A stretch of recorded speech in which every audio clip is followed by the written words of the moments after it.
İnsan Hakları İzleme Örgütü Avrupa Birliği'nin ve İngiltere'nin sözde Sincan Uygur Özerk Bölgesi Valisi Erkin Tünyaz'la görüşme projesine sert eleştiriler yöneltti. Yapılan açıklamada AB ve İngiltere Çin'in işlediği zulmü aklamasına izin veren üst düzey Sincan yetkilileriyle toplantı yapmaktan vazgeçmeli dendi. Doğu Türkistan Valisi Erkin Tünyaz'a ABD'nin yaptırım uyguladığı kaydedilen açıklamada görüşme yapma yerine Brüksel ve Londra'nın Sincan'daki insanlara karşı suçlardaki rolleri nedeniyle Erkin Tünyaz ve diğer üst düzey Çinli yetkililer soruşturulmalı ve yaptırım uygulanmalı gerekli denildi.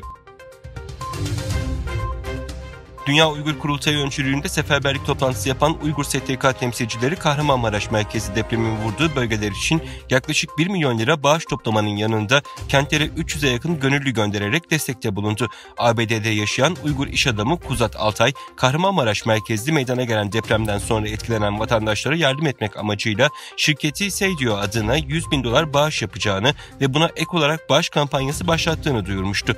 Ahbap Derneği'nin kurucusu Haluk Levent'in bildirdiğine göre Kuzat Altay, şirketi adına yapılan ve kampanya sonucunda toplanan toplam 256.000 ABD dolarını Ahbap Derneği'ne gönderdi.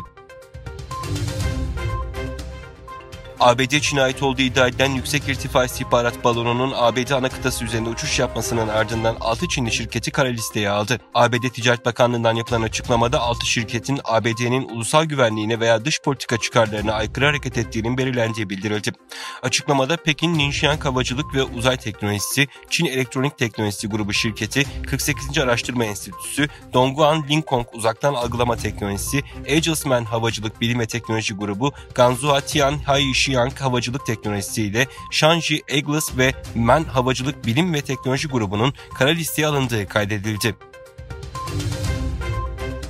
Pakistan'da ABD ve Çin dahil 50'den fazla ülkenin katıldığı çok uluslu deniz tatbikatı Aman 2023 Umman Denizi'nde başladı. Pakistan'ın ev sahipliğinde 2007'den bu yana 2 yılda bir düzenlenen ve aralarında ABD, Çin ve Türkiye'nin bulunduğu 50'den fazla ülkenin deniz kuvvetlerine bağlı birliklerinin yer aldığı tatbikatın 5 gün sürmesi bekleniyor.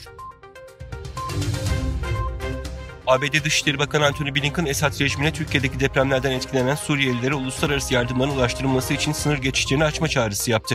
Öte yandan Birleşmiş Milletler'de asrın felaketi olarak nitelendirilen Kahramanmaraş merkezi depremlerin Türkiye ve Suriye'ye etkisi ele alındı. Türkiye'ye vefa borcunu ödemeye çalışan Uygur Türkleri Hatay'da yardım çalışmalarını sürdürüyor.